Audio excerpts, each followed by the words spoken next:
Buenas noches. Iniciamos otro programa más de la palestra, siguiendo con la línea de análisis sobre las organizaciones políticas, concretamente los partidos. Hoy toca el análisis del PT, Partido del Trabajo, y pues para ello tenemos a nuestro invitado de esta tarde noche, el licenciado Samuel Reveles. Bienvenido. Y también con la compañía y nuestro colaborador de siempre, Cuauhtémoc Hinojosa, y un servidor, Arturo Rivera. Pues hablando de los partidos, hay mucho que discutir en esta época de cambios sobre qué papel juegan los partidos, hacia dónde van, qué perspectivas tienen. Y yo remitiéndome un poco a los teóricos de los partidos, como Max Weber, Heinrich von Eckart, un embajador que estuvo aquí en México entre 1915 y 1917. Me gustó una definición que decía Eckart, dice él: los partidos fundamentalmente forman caudillos. Yo creo que vivía la experiencia de la situación de México y yo hice una relación de partidos con sus respectivos caudillos y creo que sí va por ahí la tónica. Desde el PNR con el abuelo del PRI, que por cierto ayer se cumplió sus 90 años. Su caudillo fue Elías Calles. El PAN, su caudillo Manuel Gómez Morín. Fundadores, pues, el PMT, Berto Castillo. El PRD, cuando se forma, es Cuauhtémoc Cárdenas. Morena, pues obviamente es López Obrador, su caudillo, y el Movimiento Ciudadano, Dante Delgado. Y el PT, pues Alberto Anaya. Yo digo, bueno, es mi interpretación ahorita que se haga el análisis. Pero yo coincido con esa idea de que finalmente los partidos empujan a caudillos, más que liderazgos, a caudillos. Obviamente que estos caudillos regresan con ciertos beneficios a los integrantes, les regresan con bienes materiales o a veces con bienes ideológicos, porque la gente se mueve con ideologías, o nos movemos con ideologías. ¿Qué es lo que mueve a un militante o simpatizante de un partido? La ideología o la plataforma política o la posibilidad de obtener algunas concesiones. Entonces, si quieres comenzar alguna introducción, Cuauhtémoc, sobre este tema del PT. Bueno, pues antes que nada, buenas noches a todos los compañeros que nos siguen a través de las redes sociales. Agradecerle, Samuel Reveles, fundador, ¿no?, del PT en Zacatecas, su presencia.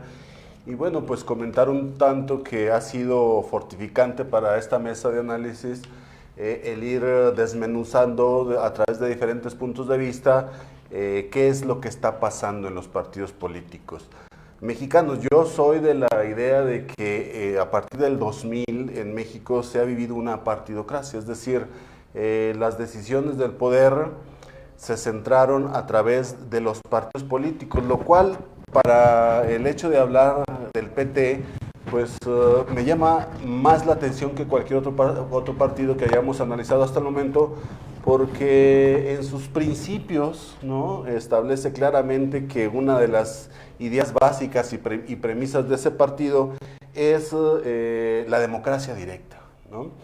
Y va muy a tono con lo que dices, Arturo, en torno a que los partidos políticos forman caudillos y a veces surgen a través de caudillos, ¿no? Podríamos decir que si al menos desde mi punto de vista, si queremos analizar el PT y responder al cuestionamiento de a quién representa el PT en este momento, tendríamos que partir de su origen, ¿no?, que ha sido muy cuestionado en diferentes etapas. Se habla de que Salinas de Gortari fue el impulsor de este partido político para restarle liderazgo al emergente PRD, a la izquierda en concreto, y después esa conformación cupular, ¿no?, que contradice en esencia desde mi punto de vista, y eso a lo mejor valdría la pena deliberarlo, lo que es su razón de ser. Es decir, el Partido del Trabajo se concibe a sí mismo como un partido de masas que lo que menos desea ese partido, el Partido del Trabajo, es generar intermediarios. Yo cuando leí hace un momento los principios del PT me sonó mucho el discurso vigente del gobierno actual, ¿no? Entonces, Para mí tendríamos que partir de esas interrogantes, ¿no? Efectivamente, deslindar, ¿no?, ideológicamente al PT y deslindar legítimamente a través de sus orígenes, de sus estructuras y de sus liderazgos, ¿qué es el PT? Adelante, Lic, Samuel. En principio, agradecerles la invitación, felicitarlos porque Gracias. creo que Zacatecas y todo el país requiere y exige de espacios como este, espacios críticos, espacios de confrontación de ideas, espacios donde haya intercambio de opiniones, de visiones, fundamentalmente en el aspecto político, ¿verdad? Yo creo que un poco atendiendo a la pregunta directa, antes que nada agradecer también a todos los cibernautas que lo siguen y ojalá y esto sea para largo tiempo, ¿no? Muchas gracias. Decía yo que antes que irnos a la pregunta directa que me hace el maestro Cuauhtémoc, yo pienso que todos los partidos surgen con una ambición ideológica, con una ambición de poder, pero también todos los partidos surgen en el anhelo de ser representantes de un sector de la población, ¿verdad? Yo creo que un partido sin anhelos de poder, un partido sin ganas de llegar a conducir los destinos de un estado, de un municipio, del país, pues yo creo que es un partido que no tiene visión de poder, ¿verdad? El Partido del Trabajo efectivamente surge del pueblo. El Partido del Trabajo surge de la lucha popular, surge de las organizaciones sociales que después del 68 se empiezan a generar en todo el país como una forma alternativa de organizar al pueblo para poder acceder a ese poder, ¿verdad? Aunque en un principio no se veía la posibilidad de participar electoralmente por el poder público, pues yo creo que sí se veía la posibilidad de organizar al pueblo para hacer una correlación de fuerzas suficientemente capaz de enfrentar al poder público, que en aquel tiempo se considera un poder autoritario, un poder persecutor, y entonces sale y surge a raíz del movimiento del 68. ¿Cómo se genera el Partido del Trabajo? Surge en las colonias, en los barrios, en las comunidades, en la fábrica, en la escuela, en la universidad, a partir de las organizaciones sociales que se van construyendo, que se van constituyendo para darle organicidad, para darle poder a esa ciudadanía desarticulada frente a un Estado autoritario. Surgen los frentes populares de Zacatecas, surge el Frente Popular de Libertad de Nuevo León, surge el Comité de Defensa Popular de Chihuahua, surge el Comité de Defensa Popular de Durango, surge la UPRES, la Unión de Pueblos Revolucionarios de Emiliano Zapata, surge la CEMPA, surge. En un principio son organizaciones muy regionales, muy localistas. Posteriormente se empieza a dar una articulación sobre esas organizaciones. La necesidad de gestión, la necesidad de lucha a nivel nacional por las demandas más sentidas de la población. Al principio estamos hablando de demandas de carácter economicista, de carácter material, el agua potable, la energía eléctrica, la tierra para hacer una vivienda, la tierra para cultivo, ¿verdad? Los créditos para el campo. Eso va construyendo las organizaciones sociales y se van construyendo a lo largo y ancho del país. Cuando empiezan a confluir esas organizaciones locales, nos damos cuenta que es necesario construir organizaciones de más amplio carácter, ¿verdad? Con un referente más nacional, y se constituye la Coordinadora Nacional Plan de Ayala, que es una coordinadora donde aglutina a muchas organizaciones de carácter campesino. Se constituye la Coordinadora Nacional del Movimiento Urbano Popular, en donde se centra todo el movimiento urbano que existe en México, bueno, todos los que quisieran concluir en ese proyecto, ¿verdad? Y se constituye también la Coordinadora Nacional de la Educación, la CENTE, como órganos nacionales para generar una correlación de fuerzas capaz de enfrentar el poder de Estado, ¿verdad? Entonces, si nos damos cuenta, el Partido del Trabajo tiene sus orígenes en esas luchas del pueblo, en esas luchas populares. ¿Es una coincidencia, pues, nada más, o un mero mito el hecho de que se le refiera como un instrumento de división de las izquierdas? A mí me llama la atención porque cada partido tiene su punto débil, ¿no? Y tendrá su fortaleza. Claro. Y podríamos decir, el PRI nació en el autoritarismo y creo que se morirá en el autoritarismo, ¿no? Podemos decir que el PAN está catalogado en una tendencia un tanto conservadora, y lo manifestaba en días pasados aquí Noemí. Somos estrictamente de derecha, decía, y no lo niegue, y esta es nuestra visión. Ahora Morena, pues empezamos a plantearnos cómo está configurada su posición por los diferentes liderazgos que aglutinan ese movimiento como partido. Entonces, el PT, su origen, según entiendo, maestro, es a través de la configuración de varias corrientes, ¿no? La integración de varias corrientes que representaban a los pobres de los pobres, podríamos decirlo así, o a los desprotegidos de los desprotegidos. Bueno, yo no quisiera hablar de otros partidos, ¿verdad? No, lo pongo como ejemplo, ¿no? PT. Lo pongo como ejemplo. Al principio decía yo que todos los partidos surgen con intereses, con una ideología, ¿verdad? Y nosotros, retomando aquel concepto de la Revolución Francesa de 1876, en donde los tribunos o los representantes nacionales se sentaban al lado izquierdo de quien dirigía la asamblea y abogaban y hablaban por los desprotegidos de Francia, pues nosotros retomamos ese concepto y creo que nos ubicamos como un partido auténticamente de izquierda. Al hacer que nuestras luchas surjan del pueblo en una permanente demanda de sus necesidades, pues estamos hablando de gente que no pertenece a sectores protegidos económicamente, o a sectores que no gozan de la renta nacional de manera muy sobrada, ¿verdad? Pero también no nos quedamos ahí, también representamos intereses de pequeños comerciantes, de pequeños propietarios, de pequeños empresarios medianos, ¿verdad? Sí nos definimos como un partido de izquierda, al hacer nuestros planteamientos ideológicos en base al materialismo histórico dialéctico. ¿Qué quiere decir esto? Quiere decir que tenemos un sustento epistemológico. Si estamos hablando de... nuestro partido tiene su sustento en los análisis que hace Carlos Marx de la sociedad capitalista, posteriormente lo segunda Lenin, posteriormente como el compañero Mao, ¿verdad?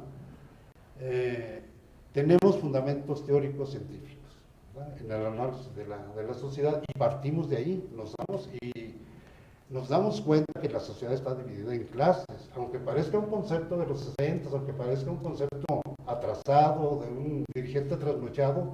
Sabemos que mientras hay propiedad privada, mientras hay patrones, mientras hay obreros, mientras hay empresarios y mientras haya subordinados, hay clases sociales. Y esas clases sociales están en una permanente lucha. Nosotros nos ubicamos del lado de los que no son los dueños de los medios de producción o de las empresas, las fábricas. Nos ubicamos del lado del trabajador, nos ubicamos del lado del campesino pobre, nos ubicamos del lado del comerciante, de la ama de casa, de los profesionistas progresistas, etcétera, etcétera. Nos definimos como un partido auténticamente distinto. Nos vamos a ir a una pausa, les pido una disculpa para regresar en un breve instante y continuamos con este tema que es muy interesante. La parte ideológica creo que está muy fuerte el PT porque tiene un proyecto de formación de cuadros muy interesante. Regresamos rápidamente. Gracias.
Regresamos nuevamente con nuestro debate sobre el PT y sus proyecciones.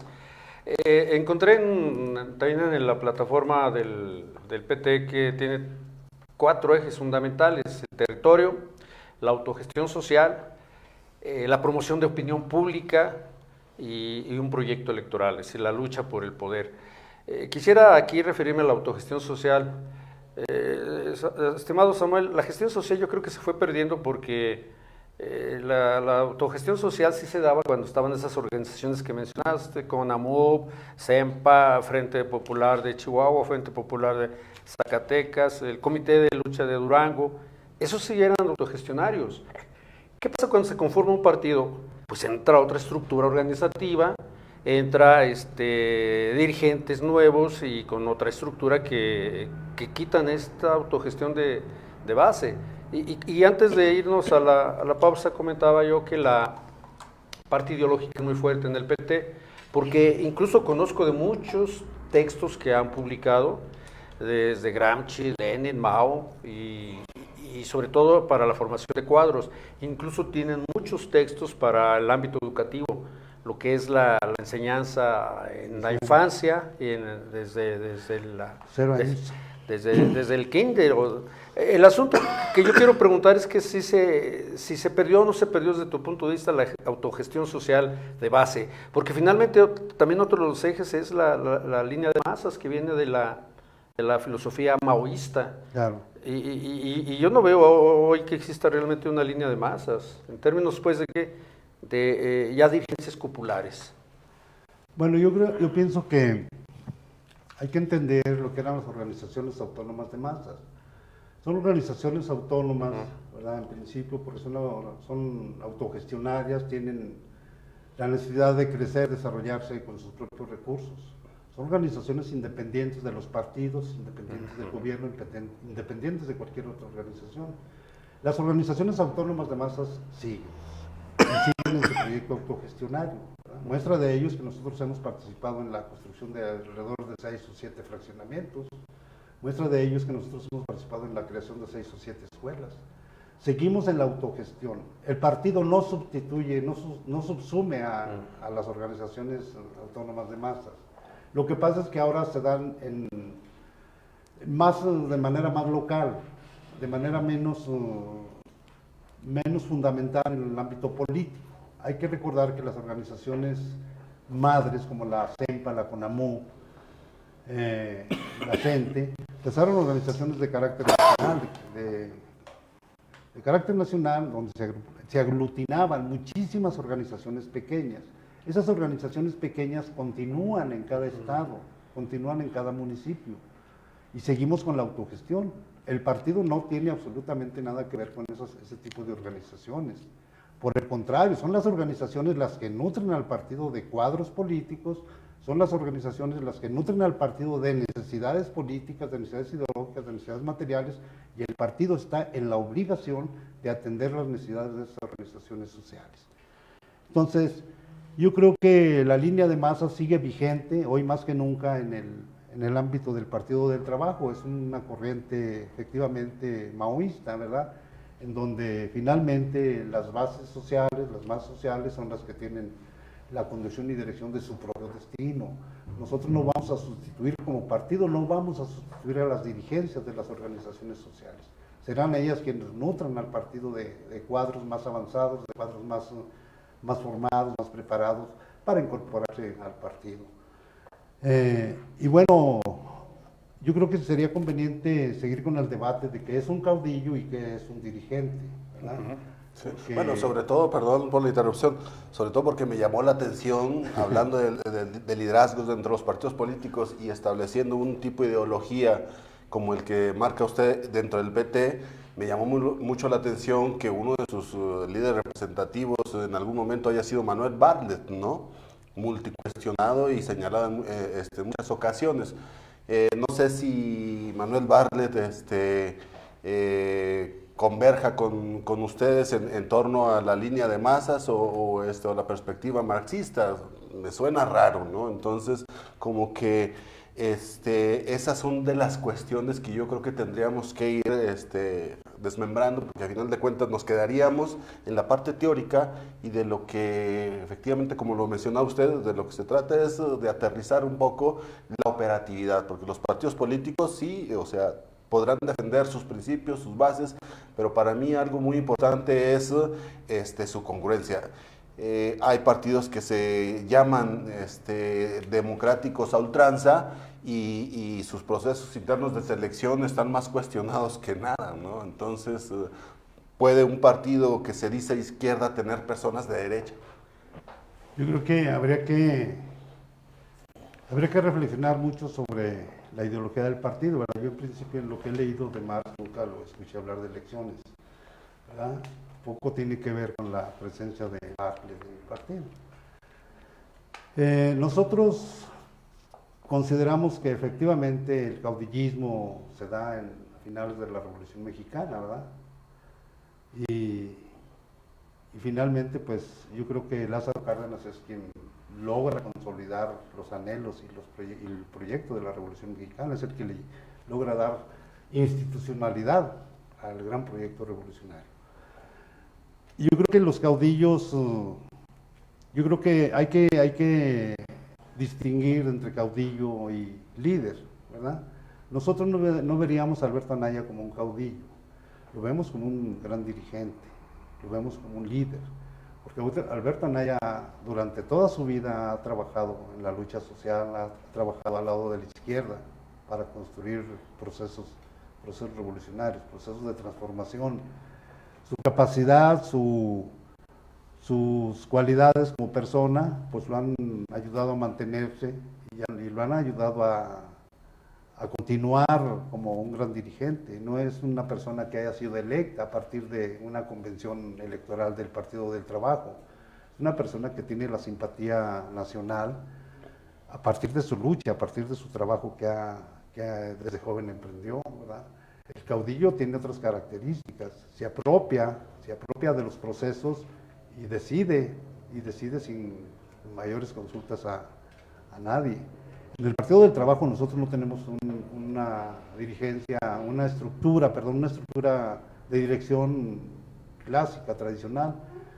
Con nosotros no existe el presidente, el secretario, el tesorero, con nosotros existe la comisión coordinadora, la comisión ejecutiva, el Congreso Nacional del Partido del Trabajo. Incluso la comisión coordinadora que vendría a sustituir a la presidencia del partido está integrada por alrededor de 18 personas. La comisión ejecutiva alrededor de 150 personas. Y el Congreso, pues es otro asunto ya que se integra con delegados de cada municipio, ¿verdad? Y más que nosotros ver a Alberto Anaya como producto de un acuerdo político, de un acuerdo de fuerzas, efectivamente somos un partido frentista. Somos un partido donde convergen diferentes formas o diferentes corrientes ideológicas en torno a un mismo fin, ¿verdad? Ahí tenemos marxistas, leninistas, maoístas, guevaristas, guerrilleros, bueno, teníamos guerrilleros.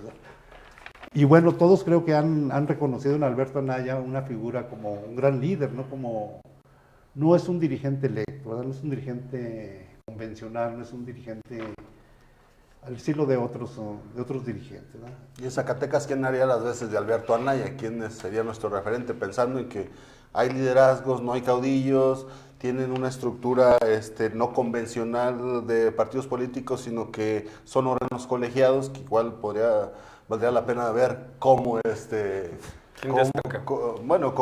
cómo funcionan estos órganos colegiados, porque no deja de ser interesante el hecho de que una organización se conduzca o delibere o procese sus conflictos internos a través de órganos colegiados, lo cual resulta interesante.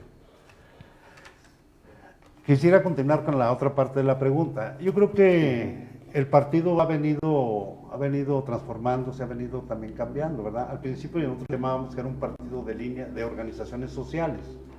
Ahora decimos que es un partido de organizaciones sociales, militantes y ciudadanos, ¿verdad? Creo que nos hemos venido acoplando un poco al sistema político mexicano para poder transitar como partido político. En esa transformación, en ese proceso dialéctico, pues yo también creo que entran las personas.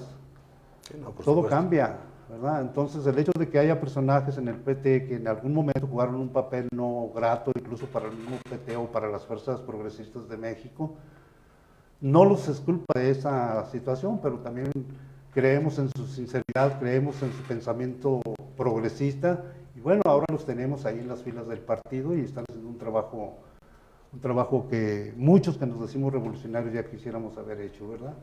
Entonces no lo justifico, pero creo que también no deberemos de ser muy enjuiciadores así con personas que tienen esa fortuna de cambiar y de rectificar su destino a tiempo, ¿verdad? Pero las características, disculpa la interrupción, Samuel, las características de un partido, ¿cuáles son? Desde un punto de vista, las características de un partido son ideología. Ya se mencionó ahorita, es importante la ideología, tienen su ideología. Otra característica importante de un partido es la convicción, que sus integrantes estén convencidos de esa ideología, de ciertos principios. Y otra fundamental, y la retomo de este mismo autor que mencioné, de Heinrich von Eckart, dice disciplina. Yo estudié mucho la teoría leninista del partido, y ahí hay otra visión de partido, un partido elitista que será conductor de una revolución. Lenin le llamaba, son profesionales de la política. El partido no es un partido de masas, él está por un partido dirigente. O sea, y aquí yo tomo esa idea, en los hechos, los partidos en México son partidos dirigentes, no son partidos de masas, ni incluso el PT, porque se acaba de decir, lo acaba de decir el licenciado Samuel, está constituido por una gran gama de posturas de izquierda. Y esto nos lleva a una cosa, en México no hay una izquierda, el PT no es de izquierda desde el punto de vista, el PRD tampoco es de izquierda, ni Morena tampoco es de izquierda. ¿Por qué? Porque hay muchas izquierdas. ¿Cuál izquierda se están refiriendo? ¿Izquierda oficial, izquierda reformista, izquierda crítica, izquierda academicista o izquierda revolucionaria? ¿Cuál? O sea, eso a mí me pone entredicho y yo cuestiono la existencia de la izquierda en este país. Morena no es de izquierda, aunque ellos digan, ¿sí? El PT no es de izquierda. ¿Por qué? Porque ya lo vimos, ¿cuál izquierda? Ahorita se acabó de mencionar, hay guerrilleros, reformistas, priistas y de capirotada. Entonces ya no hay una línea, hay muchas líneas. Y una característica de los partidos es una ideología única. Por ejemplo, Lenin decía, la destrucción del poder burgués para construir un poder proletario. ¿El PT qué dice? Ayudar a las masas, beneficiar a la gente. Sigue la línea de todos los partidos. ¿Cuáles son las líneas políticas del PT? Democracia, justicia social, igualdad. Son las líneas del PRD también, son las líneas también del PAN. Aquí nos dijeron, ¿qué busca el PAN? Democracia, libertad, justicia social. Pues no hay diferencias entre los partidos. Vamos a las líneas del PRI. ¿Qué dice el PRI? Sus principios fundamentales, democracia, justicia social y libertad. Ya nadie habla de la transformación revolucionaria de este país. Pues yo creo que hay que ver la declaración de principios del Partido del Trabajo. Somos el único partido a nivel nacional que nos declaramos como un partido que busca el socialismo. ¿Qué significa el socialismo? Por supuesto, destruir la estructura capitalista, destruir el andamiaje capitalista. En la declaración de principios está. La práctica política es diferente, por supuesto, a la cuestión teórica, ¿verdad? Eso totalmente estoy de acuerdo. Pero también hay que revisar que hay coyunturas. La política no es unilineal, no es vertical, no es unidireccional. La política tiene coyunturas y la política es de coyunturas. Nosotros estamos inmersos en un sistema político mexicano en donde tienes necesariamente que jugar, que para poder acceder al poder tienes que jugar. A ti te consta que nosotros hicimos el análisis a tiempo y vimos que otro movimiento por otro rumbo no era posible. Y lo demostró Genaro Vázquez y lo demostró Luis Cabañas. Por eso optamos por jugar democráticamente. ¿Qué opinas de la partidocracia? ¿Existe o no existe? Aquí han dicho que no, quienes hemos invitado han dicho que no, y nosotros sostenemos que sí.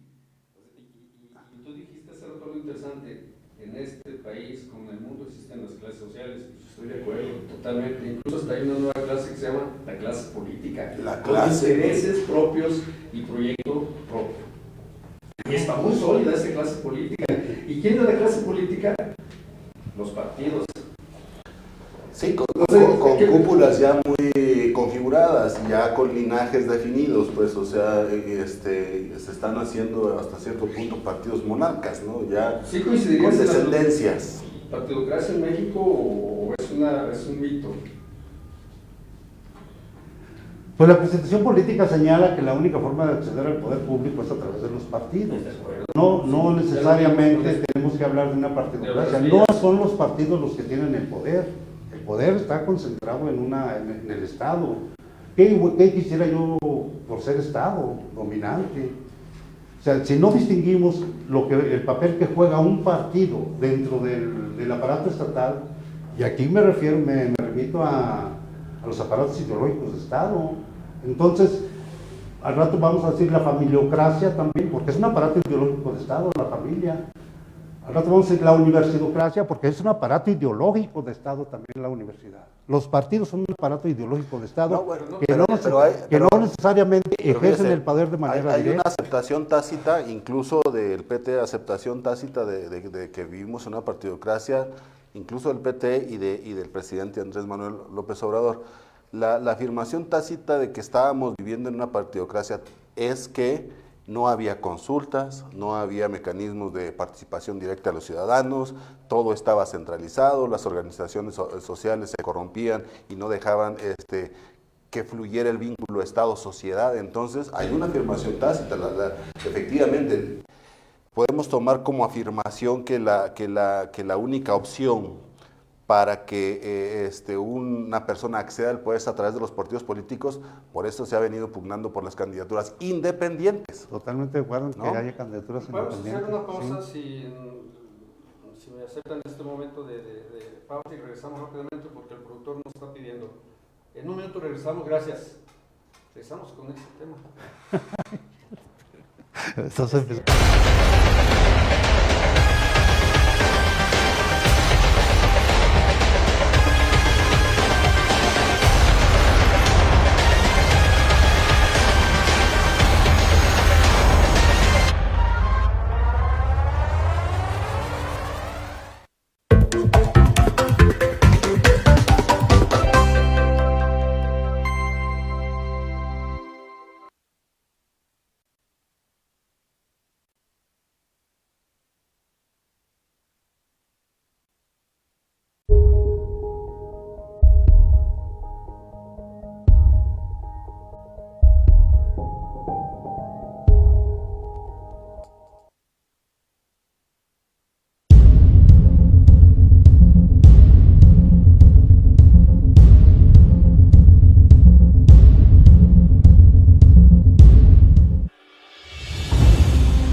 Bueno, regresamos con el tema y ya un poco álgido la discusión, porque finalmente la política es pasión.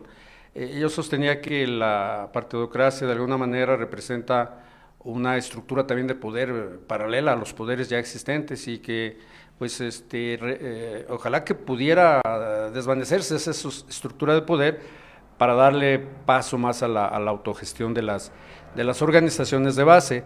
Entonces, sobre este tema, estimado Samuel Reveles, ¿qué nos puedes comentar sobre la existencia o no? Yo coincido también, el partido es la vía necesaria para acceder al poder. ¿Cómo llegó este nuevo régimen? Por medio de una lucha partidaria. Finalmente, aunque no está constituido como partido Morena, la gente lo ve como una alternativa partidaria. Y yo coincido, la forma actual de llegar al poder es construir un partido y dirigirse por él. El asunto es que cuando todos los partidos se llevan una gran parte del financiamiento de origen público, ¿verdad? Eso es otro tema interesante. ¿Qué es lo que permite la existencia de un partido y su avance? Un buen financiamiento. No hay partido si no hay financiamiento. Pero en el caso de México, la situación del financiamiento es que en gran parte viene de recursos públicos y cada vez hay más partidos y ahorita están en la mira varios partidos por constituirse. Para mí esto va a significar un costo económico más alto todavía para la población, porque finalmente no es como Estados Unidos, donde abiertamente los grandes monopolios, las grandes transnacionales están financiando a esos dos partidos. Aquí no, aquí hay controles, hay filtros, hay fiscalización. Entonces yo digo que la partidocracia se da a partir también de ese manejo excesivo y concentrado de recursos financieros, que son miles de millones de pesos, ¿verdad? Adelante. Pues yo pienso que deberíamos de entender cuál es el rol que juegan los partidos en una sociedad burguesa, en una sociedad como la que estamos viviendo. O sea, yo no creo que los partidos tengan el poder. Si nosotros ubicamos a los partidos como apéndice del poder, entonces vamos a tener que entrar en otro tramo de la discusión, en otro segmento, ¿verdad? Porque yo ubico a los partidos como apéndices de Estado. No son el ejercicio directo del poder. Y al ubicarlos en ese lado, estoy ubicando los sindicatos, estoy ubicando las organizaciones sociales de corte oficial, estoy ubicando la ideología que se transmite a través de las escuelas, la ideología dominante que se transmite a través de la familia. El partido es un transmisor de ideología dominante. Entonces, en la burguesía, en la democracia burguesa que actualmente estamos viviendo, sí, los partidos juegan un papel, legitimadores de un sistema, legitimadores de la existencia de un Estado, ¿verdad? Pero no ejercen el poder de manera directa. Que los partidos hayamos cerrado, hayamos equivocado la forma de hacer política, claro que estoy de acuerdo, totalmente de acuerdo. Sí, porque hay mucha desconfianza, ¿verdad? De la Mucha población. desconfianza de la ciudadanía y están en todo su derecho, están en toda su razón de desconfiar, porque muchas de las veces decimos y hacemos cosas diferentes. Decimos una cosa y hacemos cosas diferentes. Regularmente hace la política de México, ¿verdad? Y bueno, totalmente de acuerdo también en que los recursos públicos no deben de ser la única fuente de financiamiento de los partidos, o debe de ser menor, ¿verdad? Sin embargo, hay que ver cuáles partidos también, claro. Porque en este sistema de partidos en que vivimos, te dicen, te vamos a dar para que juntes 100 votos, cuando te vamos a pedir 1000 para que justifiques tu existencia como partido. Y luego te dicen, están incluidas las minorías, sí, pero ¿en qué condiciones estamos incluidas las minorías? Nosotros hemos subsistido gracias a el origen de las organizaciones, el origen del partido, que son sus organizaciones sociales, pero también hemos estado a punto, por falta de recursos, por falta de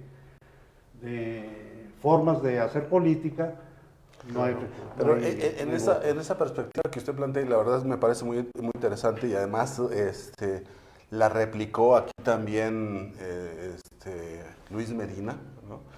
Es decir, señala, al igual que usted, que los partidos son apéndices del poder y que las oligarquías son las que a final del día dominan los espectros económicos, políticos y sociales del país.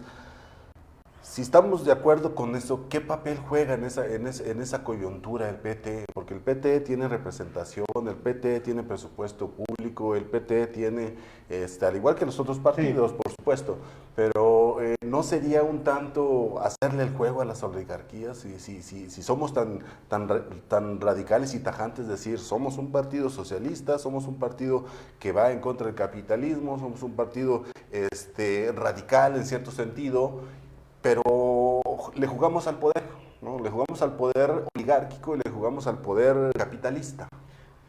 Al principio decía que las organizaciones sociales de cobertura nacional se constituyeron para generar una correlación de fuerzas que pudiera enfrentar otros poderes, ¿verdad? Incluyendo el poder público. El Partido del Trabajo actualmente está acompañando al presidente Andrés Manuel López Obrador en un nuevo proyecto alternativo de nación. Y eso lo tenemos nosotros en la Declaración de Principios desde el 2010. Esto no, para nosotros no es nuevo el proyecto alternativo de nación. Claro. ¿Qué queremos hacer? Hacer una correlación de fuerzas, ¿sí? Que enfrente a los poderes, los otros poderes, que no es el legislativo, ni es el ejecutivo, ni es el judicial, los poderes fácticos, que son efectivamente los que realmente tienen el poder en este país. Esos son los poderes de los que nos debemos de cuidar. Nosotros son los que debemos enfrentar, son los que debemos destruir, y si no destruir, por lo menos mermar, ¿verdad? Porque ellos son los que están llevando a este país más allá de lo aguantable para millones de mexicanos. Porque hace poco se anuncia que va a haber una reducción a las comisiones bancarias y inmediatamente salen los banqueros a sacar poder las uñas. financiero. Efectivamente, ahí es donde está la clave, el capital financiero, el capital improductivo, el capital que está lucrando con los mexicanos. Y luego dicen algunos, es que no hay contrapesos en este gobierno, en este país. Y luego los poderes fácticos, ¿dónde están? ¿A poco los empresarios no son un contrapeso para el presidente Andrés Manuel López Obrador? ¿A poco el capital financiero no es un contrapeso? ¿A poco el Fondo Monetario Internacional no es un contrapeso? Lo que pasa es que no los queremos ver, ¿verdad? Y luego nos decimos, es que tenemos muy poquitos representantes en la Cámara de Diputados, muy poquitos representantes en la Cámara de Senadores, y no tenemos contrapesos.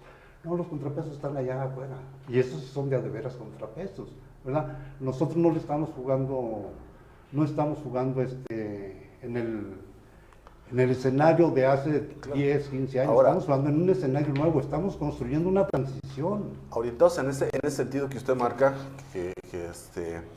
que es una variante, ¿no?, dentro de los análisis que hemos venido realizando, es decir, los contrapesos al gobierno de Andrés Manuel López Obrador, digas en este caso por la alianza del PT, son los poderes fácticos, financieros, las calificadoras, medios de comunicación. Los medios de comunicación.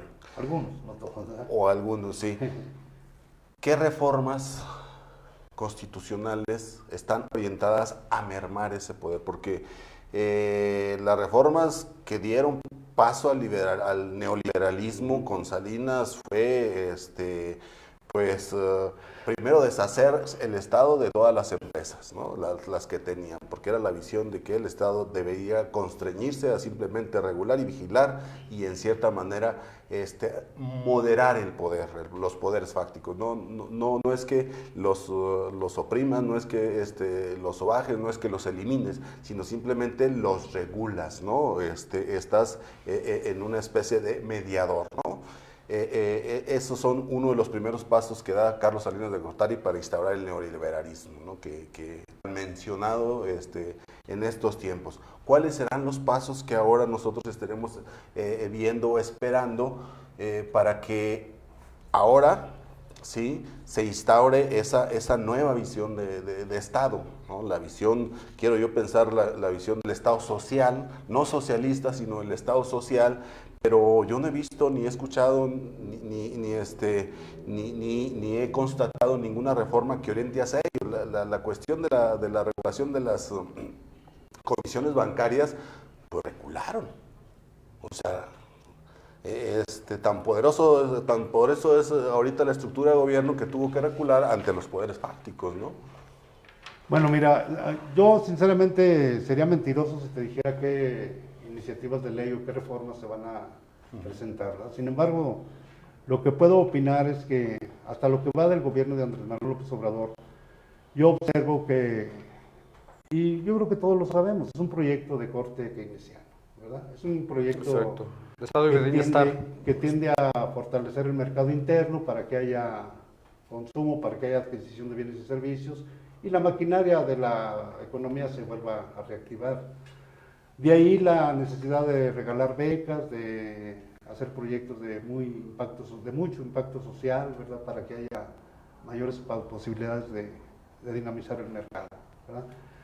Sin embargo, también hay que ver qué hay detrás de ese proyecto de corte keynesiano, y pienso que seguimos en lo mismo, una construcción de una correlación de fuerzas favorable para en su momento poder articular golpes más efectivos a los monopolios, a los concentradores del gran capital, a los grandes empresarios, y a los inversionistas que... Pero también está en la mira repetir en el próximo sexenio, ¿no? Eso es Claro, parte de, claro, por supuesto. de volver, de tomar el poder, supuesto. ¿verdad? Cuando apareció lo de las famosas comisiones bancarias, inmediatamente el presidente dijo, no, ahorita no, espérense, tranquilos, ¿verdad? ¿Por qué? Porque creemos que a pesar de que tenemos mayoría en el Congreso de la Unión, pues yo creo que todavía no hay condiciones para ir Una haciendo confrontación. modificaciones a la cuestión de la economía. Pero sí vemos que va a haber una economía mixta. Yo creo que el Estado va a participar, va a regular la cuestión de la vida económica en el país, ¿verdad? Se está viendo cuando dice... Que lo está haciendo, o sea, Lo está haciendo, actualmente lo hace. La sí. Constitución reconoce los organismos reguladores del sector financiero, reconoce los organismos autónomos para la cuestión de los energéticos, Claro. el Banco de México, o sea, tenemos un Estado que es un Estado mixto. Por una parte, regula, controla, modera los poderes y por la otra parte, les permite o permite el libre mercado, incluso a través del Tratado de Libre Comercio, en esa idea que parece que ahora va a empezar a generar un poco de ruido, que es la globalización, ¿no? Sí, yo creo que precisamente no va a haber un golpe fuerte a los capitales. Creo que va a haber permisividad. Creo que va a dar oportunidad para que el pueblo también tenga una parte de esa renta nacional. En fin, nosotros vemos que Andrés Manuel puede ser un gobierno bonapartista. Un gobierno que Promueve el estado de bienestar. promueve el estado de bienestar, pero también permite que haya los capitalistas, el empresario, el inversionista tenga una ganancia. Lo único que se trata es también que esos millones de mexicanos que estamos allí... Sí, se está buscando una redistribución de la riqueza Así social, es, porque así es. el día de ayer ya muchos viejitos recibieron sus aumento. pensiones y están sorprendidos y contentos porque les llegó el doble a muchos viejitos. Esos son cambios Sí. que, como tú señalas, impactan en generar consumo interno, impactan en generar mercado interno, pero finalmente es una vuelta a los viejos principios de la Revolución Así Mexicana. es, así Estamos es. volviendo al nacionalismo. Así es. Y es, bueno, siquiera es un avance. Pero frente Porque al neoliberalismo, claro, el es un avance. neoliberalismo es un proyecto progresista, súper progresista, ya no digamos el Claro. socialismo. En comparación con el neoliberalismo, implican ciertos avances para el sector, para la población en general. Pero finalmente, ¿con qué nos quedamos? El PT, yo veo que desde el 94 que lanzó la presidencia Cecilia Soto, ya jamás ha lanzado a un presidente a la República. No Ha tiene ido en alianza. Siempre ha ido una alianza. Desde el 94 siempre ha ido una alianza. ¿Qué falta con esos liderazgos? ¿No hay liderazgos ahí o, No hay o recursos. no? Alguien decía Eso que podría salía ser. alguien decía que salía muy cara la democracia en México. Exacto. Nosotros lo que decimos es que salen muy caros los spots en televisión. ¿No Eso creen sí, que- son millones. Sí, hay que hacer un análisis de cuánto se quedan los partidos y cuánto se quedan las televisoras. Las televisoras, no medios como este, ¿verdad? Ya quisiéramos Sí, sí. que algo... Tener cobertura como ¿verdad? ellos. Pero bueno, eso es otro tema. Nosotros estamos convencidos que la transformación de este país la va a hacer una fuerza política frentista, como ha ocurrido en todos los Unión países de América unión de Latina. fuerzas. O sea, un solo partido no tiene la capacidad. ¿Qué es lo que está haciendo Andrés Manuel? Construir su propia fuerza. ¿A poco eso de la entrega de los apoyos y todo eso no tiene también una connotación de otro tipo? Hay que Política, verla, claro. Y eso no es Y va para- clientelismo. O sea, eso no es clientelismo porque mucho tiempo se catalogó al PRI de clientelar cuando entregaba recursos así, en términos llanos, el maiceo, ¿no? El maiceo. Entonces, y es que son cuestiones de fondo, pareciera que no, pero son cuestiones de fondo. ¿Cómo asignan los recursos públicos? Efectivamente, de manera directa a través de subsidios para las personas que más lo necesitan, o promueves inversión, o estimulas la competitividad. O sea, sí son cuestiones de fondo que marcan una diferenciación ideológica de entre un partido y otro. Aquí, a mí me tocó vivir la parte de vida adulta en el discurso de vamos a derribar el clientelismo del PRI, el PAN, el PT, el PRD, todos los partidos eran ponerle candados al presupuesto, ponerle candados a la asignación, un tanto clientelar, vamos, valga la reiteración, de la asignación de los recursos públicos. No caeremos en lo mismo, o sea, no es, ¿cuál sería la diferencia en este sentido ahora en el nuevo gobierno, pues? La forma es fondo, decía Jesús Reyes Heroles, ¿verdad? En política la forma es fondo. ¿Cómo lo hacían otros partidos en el gobierno? A partir de la coerción, a partir de la amenaza, a partir de ¿Esta represión? de la represión. O sea, no El lo condicionamiento, ¿no? del condicionamiento político, ¿verdad? Pero también había una parte que no llegaba a esos beneficiarios. Ahora lo que está haciendo Andrés Manuel López Obrador es entregarles directamente, pero no les está pidiendo la credencial de elector ni tampoco los está condicionando. Claro. En el 21, cuando se haga el referéndum para ver si Andrés Manuel López Obrador continúa o no como presidente, es algo que estamos adelantando. Yo creo que por lo menos a nivel de nuestro país, todas las familias de México van a tener quien vote por Andrés Manuel López Obrador. A raíz de eso. Sí, se viene la revocación de mandato, ¿verdad? Sí, porque la gente también se mueve en función de sus intereses particulares, de sus intereses inmediatos. Y si no hay crecimiento económico, porque también fue una propuesta de Andrés Manuel, el crecimiento económico. O sea, 3 años nos mantenemos sin crecimiento económico, pero estamos repartiendo recursos de manera clientelar. Tenemos que retirarnos, ya me llama el productor. ¿Qué porque pasa? O sea, bueno, a lo mejor tenemos que hacer otra mesa. Tendríamos que hacer otra mesa, ya nos pasamos del tiempo. Es muy bueno. Pero como conclusión final es que la política es pragmática y los políticos son muy pragmáticos. O sea que van al logro de sus fines, a veces en el corto plazo, a veces en el largo plazo. Pero nos están cortando ya el tiempo y les agradecemos mucho que nos hayan visitado en nuestra página y en nuestro canal. Y nos vemos el próximo martes a la misma hora en la palestra. Muchas gracias.